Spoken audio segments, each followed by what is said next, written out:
نن غواړم تاسو ته یو څو طریقې وښیم چې د هغې په وسیله موږ کولی شو خپل ذهن قوي کړو یا د نورو څخه ډېر زیات مختلف اوسو کله چې زموږ ذهنیت ته خبره راشي. لومړی هغه کتابونه لوستل چې هیڅوک یې نه لولي.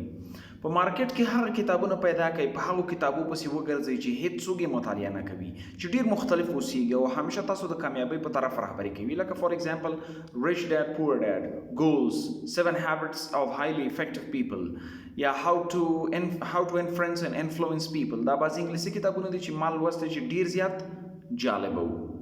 دوم، هر څه ته د سوال په سترګه ګورئ، همیشه سوال وکړئ ولې هغه شخص دومره کامیاب دی او زه نه یم کامیاب، ولې هغه په لیکنه کې دومره تکړه دی او زه نه یم تکړه، ولې هغه دومره زیاتې پیسې ګټي چې زه یې نه ګټم. دلایل یې څه دي؟ په ځواب کې چې هر هغه څه درته راتلل په هغې باندې کار وکړئ.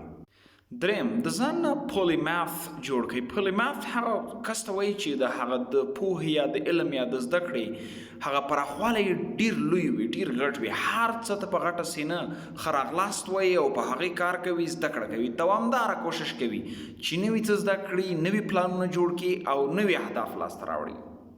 څلورم، همیشه پرمانا خبرې وکړئ. د خلکو سره بې ځایه موضوعاتو باندې خبرې مه کوئ. هغه داسې ویلې، د داسې ویلې، احمد جنګ کړی او محمود دا کړي وو، دا ټولې بې ځایه خبرې دي.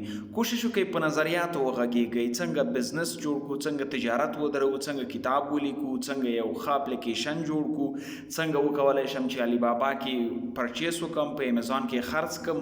په ښه نظریاتو باندې کار وکړئ تر څو یو ښه ځای ته ورسیږئ.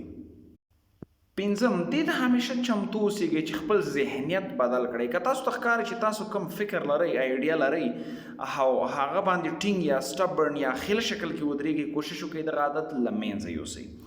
ضرور نه ده چې تاسو چې کوم نظر لرئ هغه د 100% درست اوسیږي. فار ایگزامپل د مثال په ډول په اوسنۍ حالاتو کې زه فکر نه کوم چې هارډ ورک نه دی، هارډ ورک د له سمارټ ورک ښه اوسیږي. نو دا زما آیډیا ده. هر هغه شخص چې د کامیابۍ په اړه سیریس وي د دغه سره باید موافقه څرګنده کړي. نو همیشه خپل نظریات بدلوئ که چېرته د بل نفر شخص تاسو ته درست ښکاري یا نظر یې درته صحیح ښکاري. ورپسې ښه خوب وکړئ او ښه خوراک وکړئ. چې ښه صحت ونه لرئ هیڅ نشئ کوئ. خوب او خوراک د صحت لپاره خورا مهم څیزونه دي. په دغو باندې ډېر زیات فوکس وکړئ. بې ځایه چپس، برګرز دا شیان مه خورئ.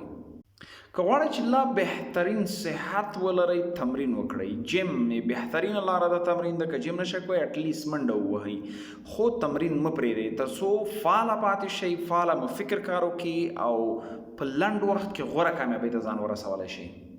مننه.